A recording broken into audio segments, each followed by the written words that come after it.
بسم الله الرحمن الرحيم. تعلق بي واحتل وجداني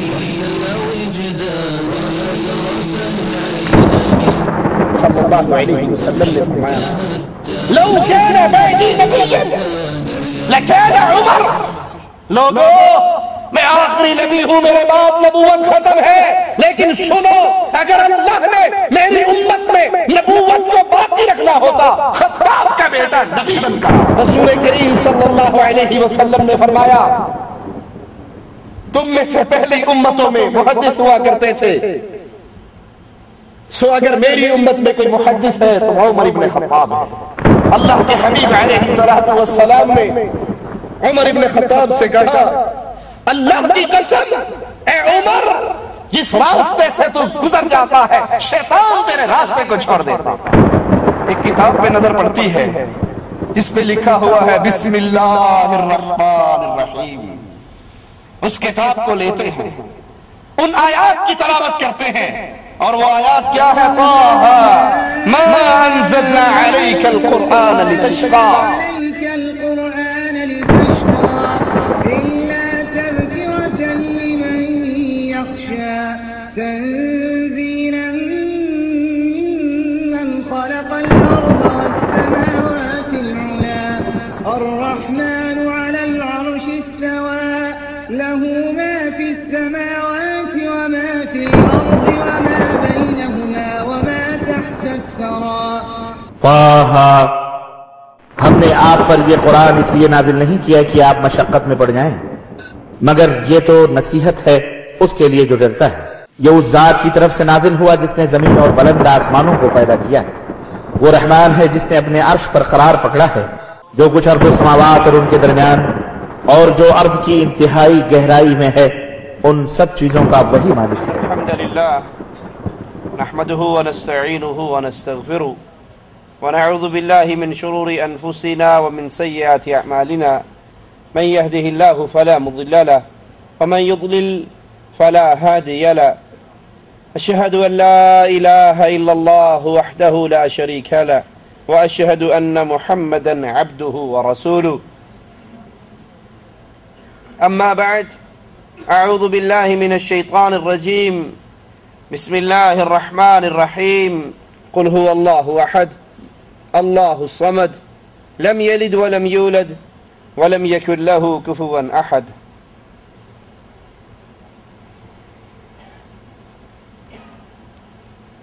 فاروق اعظم رضی اللہ عنہ وارضاہ کی زندگی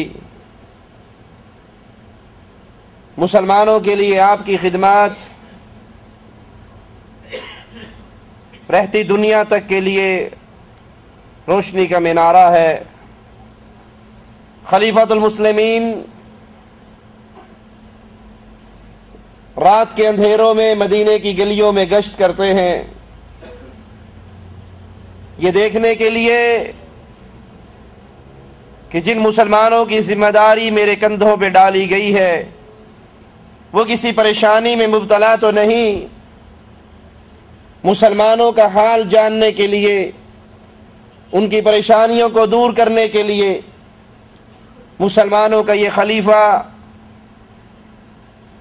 اس کی رعایا سوتی ہے اور یہ راتوں کو جاگتا ہے. ایک رات مدینے کی گلی میں سے گزر رہے، ایک گھر میں سے بچوں کے رونے کی آواز آئی. پوچھتے ہیں یہ بچے کیوں رو رہے ہیں؟ ان کی ماں کہتی ہے ان کو بھوک لگی ہے، یہ بھوک سے بلبلا رہے ہیں. امیر المومنین کہنے لگے تو نے چولہے پہ ہنڈیا تو رکھی ہے. وہ کہتی ہے اس میں کچھ نہیں ہے، میں نے پانی میں پتھر ڈالے ہوئے ان کو دلاسا دینے کے لیے کہ یہ روتے روتے اس امید میں کہ اب کھانا تیار ہوگا، اب کھانا تیار ہوگا، یہ اسی امید میں روتے ہوئے سو جائیں، رات کٹ جائے.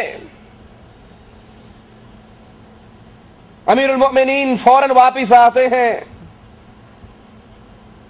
بیت المال کا دروازہ کھلواتے ہیں.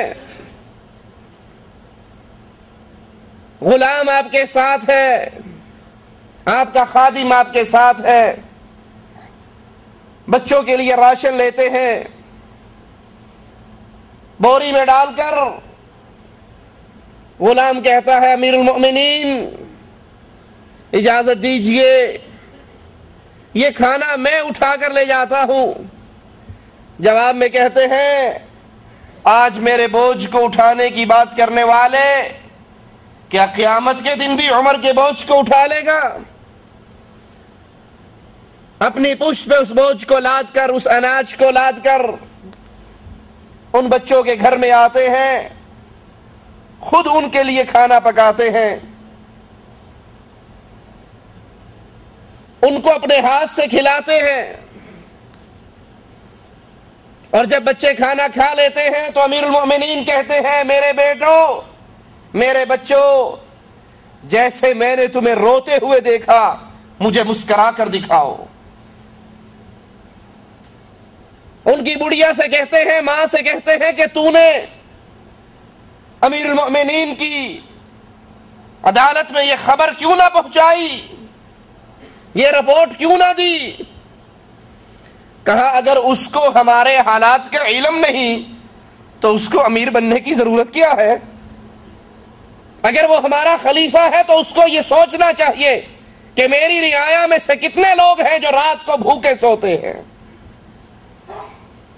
امیر المؤمنین عمر رضی اللہ عنہ وارضاہ رو رہے ہیں اور ان بچوں کے منہ میں لقمہ دے رہے ہیں، امت سو رہی ہے اور یہ والی امت کا راتوں کو جاگ رہا ہے۔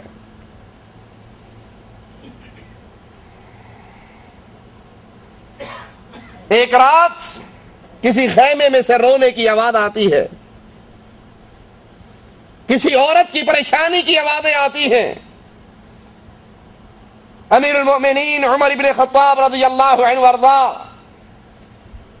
شہر سے باہر لگے ہوئے اس خیمے کے پاس پہنچتے ہیں، ایک اعرابی دیہاتی مسافر کو دیکھتے ہیں، اس سے پوچھتے ہیں کیا ماجرا ہے، کیوں پریشان ہے؟ وہ کہتا ہے مسافر ہوں، خیمے میں میری بیوی ہے، ولادت کا وقت ہے اور اس کے پاس اس کی خدمت کرنے کے لیے کوئی نہیں ہے، مسافر ہے۔ عمر ابن خطاب رضی اللہ عنہ وارضاہ واپس لوٹتے ہیں، اپنی گھر والی کو اٹھاتے ہیں، اپنی بیوی کو رات کو جگاتے ہیں اور اس کو لے کر اس مسافر مسلمان کی خدمت کے لیے پہنچ جاتے ہیں۔ وہ ان کا شکریہ ادا کرتا ہے کہ رات کے اندھیرے میں آپ نے پتہ نہیں آپ کون ہیں میری مدد کی۔ اندر سے آپ کی بیوی آواز لگا کر کہتی ہے امیر المؤمنین اپنے بھائی کو، اپنے ساتھی کو خوشخبری دیجئے، اللہ نے اس کو ایک بیٹا عطا کیا ہے۔ وہ یہ سن کر حیران اور پریشان ہو جاتا ہے کہ جس کی بیوی رات کے اندھیروں میں میری